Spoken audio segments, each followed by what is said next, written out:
रात के ठीक 12 बजे थे। डीएसपी रीमा शर्मा अपने कमरे में गहरी नींद में सो रही थीं। तभी अचानक उनका फोन बज उठा। फोन की तेज घंटी से उनकी आंख खुल गई। नींद की हालत में उन्होंने कॉल उठाया। जैसे ही कॉल रिसीव किया, दूसरी तरफ से रोती हुई आवाज आई, दीदी, मेरे पति को कुछ गुंडे जबरदस्ती उठाकर ले गए हैं। आप कुछ कीजिए ना दीदी, मैं बहुत डर गई हूं। रीमा घबरा गई। उन्होंने तुरंत पूछा, क्या कहा? विवेक को गुंडे उठा ले गए, लेकिन कौन लोग थे और कब लेकर गए? फोन पर उनकी छोटी बहन मोनिका थी। वह रोते रोते बोली, दीदी, कल रात अचानक कुछ गुंडे हमारे घर में घुस आए। हम लोग सो रहे थे। उन्होंने गन निकाल कर हमें धमकाया, मुझे कमरे में बंद कर दिया और विवेक को जबरदस्ती उठा ले गए। जाते जाते बोल रहे थे कि अगर तुझे अपना पति चाहिए तो RS 10 लाख लेकर आना, नहीं तो तेरा पति कभी वापस नहीं मिलेगा। उन्होंने दरवाजा बाहर से बंद कर दिया। अच्छा हुआ कि उन्होंने मेरा मोबाइल नहीं देखा, वरना मैं आपको फोन भी नहीं कर पाती। दीदी, मैं बहुत डर गई हूं, समझ नहीं आ रहा क्या करूं। रीमा ने उसे ढांढस बंधाया और शांत लहजे में बोली, मोनिका, तुम अभी घबराओ मत, सब ठीक होगा। अभी रात का समय है, तुम थोड़ी हिम्मत रखो और आराम करो। सुबह मैं खुद आकर तुम्हें ले चलूंगी और हम थाने में जाकर रिपोर्ट लिखवाएंगे। मोनिका रोते हुए बोली, ठीक है दीदी, बस आप जल्दी आ जाना। रीमा ने उसे भरोसा दिलाया और कॉल काट दिया। सुबह होते ही रीमा जल्दी उठी। वह तैयार हुई और लाल रंग की साड़ी पहनकर मोनिका के घर पहुंची। मोनिका दरवाजे के पास बैठी इंतजार कर रही थी। जैसे ही दरवाजा खुला, दोनों बहनें गले लगकर रो पड़ीं। मोनिका ने पूरी घटना फिर से विस्तार से सुनाई। रीमा ने अपनी बहन को साथ लिया और तुरंत थाने की ओर निकल पड़ी। थाने में डेस्क पर इंस्पेक्टर आलोक वर्मा बैठा था। रीमा अपनी बहन को लेकर उसके पास पहुंची और बोली, सर, यह मेरी बहन मोनिका है। कल रात कुछ गुंडे इनके पति विवेक को उठा ले गए हैं और 8 लाख की फिरौती मांगी है।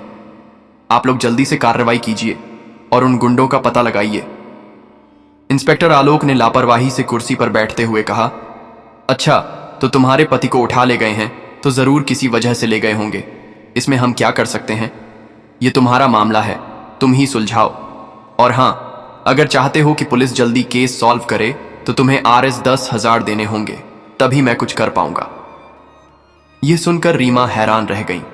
उनके मन में गुस्सा भी आया और दुख भी कि एक पुलिस वाला इंसाफ की जगह रिश्वत मांग रहा है।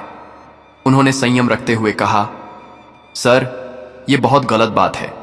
कानून में साफ लिखा है कि हर नागरिक को न्याय दिलाना पुलिस का काम है। अगर आप हमसे पैसे मांगेंगे तो यह सीधा अपराध है। हमें न्याय चाहिए, ना कि रिश्वतखोरी। इंस्पेक्टर आलोक भड़क उठा। वह गुस्से में बोला, तुम हमें कानून सिखाओगी? तुम्हें लगता है तुम्हें कानून हमसे ज्यादा पता है? ज्यादा जबान चलाओ मत, वरना अच्छा नहीं होगा। इतना कहकर उसने गुस्से में एक जोरदार थप्पड़ रीमा के गाल पर जड़ दिया। थप्पड़ लगते ही रीमा के अंदर आग जल उठी, लेकिन उन्होंने खुद को काबू में रखा। उनकी बहन मोनिका डर के मारे कुछ नहीं बोली। रीमा ने गहरी सांस लेकर कहा, आपने बहुत बड़ी गलती कर दी है इंस्पेक्टर। यह थप्पड़ आपको भारी पड़ेगा। आपने कानून का मजाक उड़ाया है, रिश्वत मांगी है और एक महिला अधिकारी पर हाथ उठाया है। मैं आपके खिलाफ रिपोर्ट दर्ज करवाऊंगी और आपको सस्पेंड करवा कर रहूंगी। इंस्पेक्टर और उग्र होकर बोला, इतनी औकात है तुम्हारी कि मेरे खिलाफ रिपोर्ट दर्ज कराओ? मैं चाहूं तो अभी तुम्हें और तुम्हारी बहन को लॉकअप में डाल सकता हूं। बेहतर यही होगा कि चुपचाप यहां से निकल जाओ, वरना अभी तुम दोनों पर झूठा केस डाल दूंगा। रीमा समझ गई कि फिलहाल इस इंस्पेक्टर से कुछ कहना बेकार है। उसने कानून का गलत इस्तेमाल अपनी आदत बना लिया है। उन्होंने मोनिका का हाथ पकड़ा और कहा, चलो मोनिका, अभी यहां रहना ठीक नहीं है, लेकिन याद रखना, इस इंस्पेक्टर की असलियत सबके सामने आएगी और मैं इसे इसके किए की सजा दिलाकर रहूंगी। दोनों बहनें भारी मन से वहां से निकल गईं। रीमा के मन में अब केवल एक ही संकल्प था, अपनी बहन के पति को छुड़ाना और भ्रष्ट इंस्पेक्टर को सस्पेंड करवाना। दोनों बहनें घर पहुंची। घर पहुंचते ही माहौल थोड़ा शांत हुआ ही था कि अचानक मोनिका के मोबाइल पर कॉल आया। फोन उठाते ही उधर से वही खौफनाक आवाज गूंजी, अगर अपने पति को जिंदा वापस चाहती हो तो RS 1 लाख लेकर तय जगह पर आ जाना, वरना उसका चेहरा आखिरी बार भी नहीं देख पाएगी। मोनिका डर के मारे कांप रही थी। तभी पास बैठी रीमा ने इशारे से उसे समझाया। बोलो कि ठीक है, लेकिन कहाँ आना है, और यह भी कह दो कि मेरे पास अभी पैसे नहीं हैं। 24 घंटे का वक्त दो, बस ध्यान रहे विवेक को कुछ मत करना। मोनिका ने जैसे तैसे वही बात दोहरा दी। सामने से कोई जवाब नहीं आया और कॉल अचानक कट हो गया। कॉल कटने के बाद कमरे में गहरी चुप्पी छा गई। रीमा कुर्सी पर बैठी सोचने लगी, ये गुंडे कहां हैं? इन तक पहुंचने का कोई तरीका निकालना होगा। तभी उनके दिमाग में एक आइडिया आया। उन्होंने तुरंत अपना लैपटॉप खोला और नंबर को ट्रैक करने की कोशिश की। कुछ ही देर में लोकेशन सामने आ गई। नंबर दूसरे शहर से ट्रेस हुआ था। रीमा को अकेले वहां जाने में खतरा लग रहा था। उन्होंने ठान लिया कि पुलिस की मदद लेकर ही जाना सही होगा। वह तुरंत थाने पहुंची, लेकिन वहां जाकर पता चला कि इंस्पेक्टर आलोक सिंह घर जा चुका था और एसएचओ भी किसी काम से बाहर थे। रीमा ने ड्यूटी पर खड़े हवलदार से पूछा, इंस्पेक्टर आलोक और एसएचओ अरुण कहां हैं? हवलदार बोला, मैडम, इंस्पेक्टर तो घर चले गए और एसएचओ साहब अभी अभी किसी काम से बाहर गए थे। इतने में ही दरवाजे से एसएचओ अरुण सिंह अंदर आते दिखाई दिए। उन्होंने डीएसपी रीमा को देखते ही सलाम किया और पूछा, मैडम, आप यहां, सब ठीक तो है? रीमा ने गहरी सांस लेकर कहा, अरुण, हालात बिल्कुल ठीक नहीं है। मेरी बहन के पति विवेक को गुंडों ने किडनैप किया है। मैंने लोकेशन ट्रैक कर ली है। हमें तुरंत कार्रवाई करनी होगी, लेकिन अकेले जाने से खतरा है। हमें कम से कम 3-4 लोग चाहिए। अरुण ने बिना देर किए हामी भर दी और 2 हवलदारों को साथ लिया। चारों लोग सरकारी गाड़ी में बैठकर उस लोकेशन की ओर निकल पड़े। लोकेशन उन्हें एक पुराने और जर्जर घर तक ले गई। घर की हालत देखकर साफ लग रहा था कि यह जगह गुंडों के छिपने का अड्डा थी। खिड़की से झांक कर देखा तो अंदर विवेक को रस्सियों से बांध कर रखा गया था। पास ही 3 गुंडे बैठे शराब पी रहे थे और जोर जोर से हंस रहे थे। रीमा ने पहले चुपके से अपना मोबाइल निकाला और वीडियो रिकॉर्डिंग चालू कर दी ताकि बाद में सबूत रहे। कुछ ही पलों में अरुण और दोनों हवलदारों के साथ वह घर में घुस गईं। हाथ ऊपर करो, रीमा की गूंजती आवाज से गुंडे चौंक गए। तीनों ने भागने की कोशिश की, लेकिन चारों पुलिस वालों ने तुरंत गन तान दी और उन्हें काबू कर लिया। हवलदारों ने रस्सियां खोलकर विवेक को आजाद कराया। मोनिका का पति विवेक कांप रहा था, लेकिन सुरक्षित था।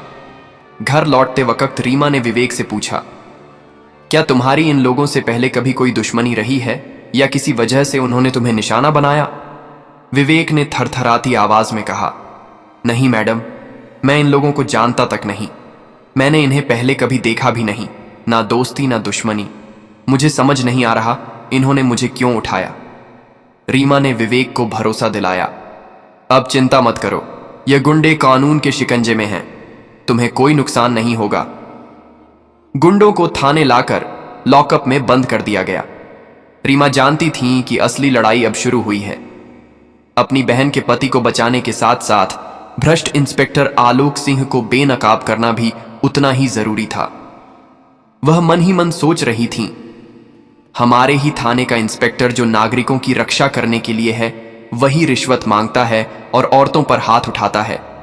अगर इसे सबक नहीं सिखाया गया तो यह ना जाने और कितने लोगों का शिकार करेगा। रीमा ने ठान लिया था कि अब आलोक सिंह को उसके किए की सजा जरूर मिलेगी। अगले ही दिन सुबह उसने योजना बनाई। वह इस बार हरे रंग की सलवार सूट पहनकर तैयार हुई। बाहर से देखने में एक साधारण औरत लग रही थी ताकि कोई शक ना करे। उन्होंने अपना मोबाइल चुपके से ऑन किया और रिकॉर्डिंग चालू कर दी। धीरे धीरे कदम बढ़ाते हुए वह थाने पहुंची। इंस्पेक्टर आलोक सिंह पहले से ही मौजूद था। जैसे ही उसकी नजर रीमा पर पड़ी, वह भड़क उठा, तुम फिर से आ गई? लगता है तुम्हें अंदर होने का बहुत शौक है। समझ में नहीं आता एक बार कहा है कि यहां तुम्हारी रिपोर्ट नहीं लिखी जाएगी, फिर क्यों आती हो? रीमा शांत स्वर में बोली, सर, मैं तो बस इतना चाहती हूं कि मेरी बहन के पति विवेक के केस की रिपोर्ट लिखी जाए। आपसे हाथ जोड़कर निवेदन है, कृपया कार्रवाई कीजिए। इंस्पेक्टर और गुस्से से चिल्लाया, तू बहुत अकड़ में बोल रही है। यहां कोई रिपोर्ट नहीं लिखी जाएगी और अगर ज्यादा बोलती है तो यहीं तुझे अंदर डाल दूंगा। ज्यादा पंख निकल आए हैं, इन्हें तोड़ना ही पड़ेगा। ये कहते हुए उसने फिर से गुस्से में एक जोरदार थप्पड़ रीमा के गाल पर जड़ दिया। थप्पड़ की चोट ने रीमा को तकलीफ दी। मगर इस बार उसने एक शब्द तक नहीं कहा। उसका पूरा ध्यान सिर्फ रिकॉर्डिंग पर था। अंदर से जल रही थी, लेकिन ऊपर से बिल्कुल चुप रही। वह धीरे से बस इतना बोली, सर, आप जो कर रहे हैं वह कानून के खिलाफ है और मैं इसके खिलाफ कार्रवाई करूंगी। इतना कहकर वह चुपचाप थाने से बाहर निकल गईं। घर पहुंचते ही उन्होंने अपने मोबाइल की रिकॉर्डिंग चेक की। पूरा सबूत साफ साफ उसमें कैद था। रिश्वत मांगना, धौंस जमाना और थप्पड़ मारना। रीमा ने बिना देर किए वह रिकॉर्डिंग सीधे एसपी ऑफिस भेज दी। कुछ ही देर में एसपी का फोन आया। उनकी आवाज सख्त और गुस्से से भरी हुई थी। रीमा, मैंने सब रिकॉर्डिंग सुन ली है। ये इंस्पेक्टर आलोक सिंह ने बहुत बड़ा अपराध किया है। एक नागरिक के साथ ऐसा बर्ताव अस्वीकार्य है और ऊपर से वह खुद एक पुलिस अफसर पर हाथ उठाता है। इसे किसी भी हालत में बख्शा नहीं जाएगा। हमें तुरंत कार्रवाई करनी होगी। रीमा ने दृढ़ आवाज में कहा, जी सर, मुझे भी यही लगता है कि जब तक इंस्पेक्टर अपनी वर्दी में है न्याय का मजाक उड़ता रहेगा। इसे सस्पेंड करवाना ही पड़ेगा। एसपी ने हामी भरते हुए कहा, तुम्हारा सबूत पक्का है। अब आलोक सिंह के गिनती के दिन खत्म हो चुके हैं। एसएसपी ऑफिस में माहौल गंभीर था। रीमा द्वारा भेजी गई रिकॉर्डिंग सबूत की तरह सबके सामने रखी गई थी। एसएसपी ने अपने ऑफिस के टेबल पर हाथ मारते हुए कहा, यह इंस्पेक्टर सिर्फ कानून तोड़ ही नहीं रहा बल्कि पुलिस विभाग की बदनामी भी कर रहा है। हमें तुरंत एक्शन लेना होगा। एसएसपी ने तुरंत डीएसपी रीमा को अपने ऑफिस बुलाया। रीमा आई तो एसएसपी ने उनकी तरफ देखते हुए कहा, रीमा, तुमने बहुत हिम्मत दिखाई है। तुम्हारी वजह से हमें पक्का सबूत मिला। अब कानूनी प्रक्रिया के तहत इसे अंजाम देंगे। एसएसपी ने उसी दिन एक डिपार्टमेंटल इंक्वायरी कमेटी गठित कर दी। 3 वरिष्ठ अधिकारियों की टीम को आदेश मिला कि वे रिकॉर्डिंग और गवाहियों के आधार पर इंस्पेक्टर आलोक सिंह के खिलाफ रिपोर्ट तैयार करें। कमेटी ने रीमा का बयान लिया, फिर थाने के उन सिपाहियों से भी पूछताछ की जो उस दिन मौजूद थे। सभी ने माना कि इंस्पेक्टर अक्सर गुस्से में नागरिकों से बदसलूकी करता था। कमेटी ने 2 दिन के भीतर अपनी रिपोर्ट एसएसपी को सौंप दी। रिपोर्ट में साफ लिखा था, इंस्पेक्टर आलोक सिंह ने महिला नागरिक रीमा के साथ अभद्र व्यवहार किया। रिपोर्ट दर्ज करने से मना किया, जो कि आईपीसी की धारा 166A के अंतर्गत अपराध है। एक महिला पर हाथ उठाया, जो कानूनी और विभागीय दोनों दृष्टि से गंभीर अपराध है।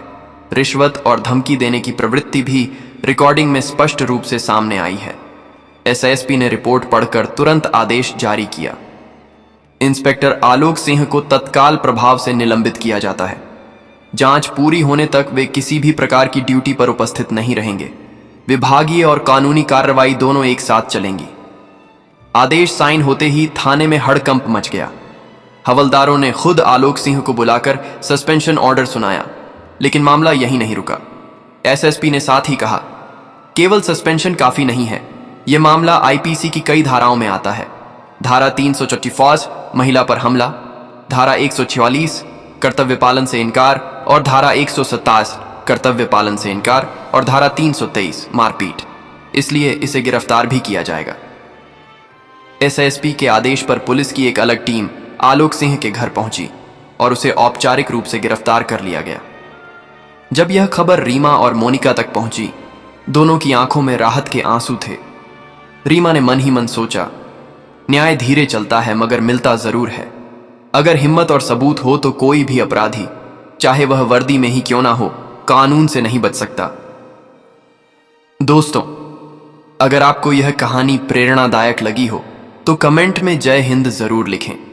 वीडियो को लाइक करें और चैनल को सब्सक्राइब करना बिल्कुल मत भूलिए, क्योंकि आपकी एक प्रतिक्रिया हमें ऐसी और प्रेरणादायक कहानियां लाने की ताकत देती हैं। तो दोस्तों, मिलते हैं अगली वीडियो में। तब तक के लिए जय हिंद, जय भारत, धन्यवाद।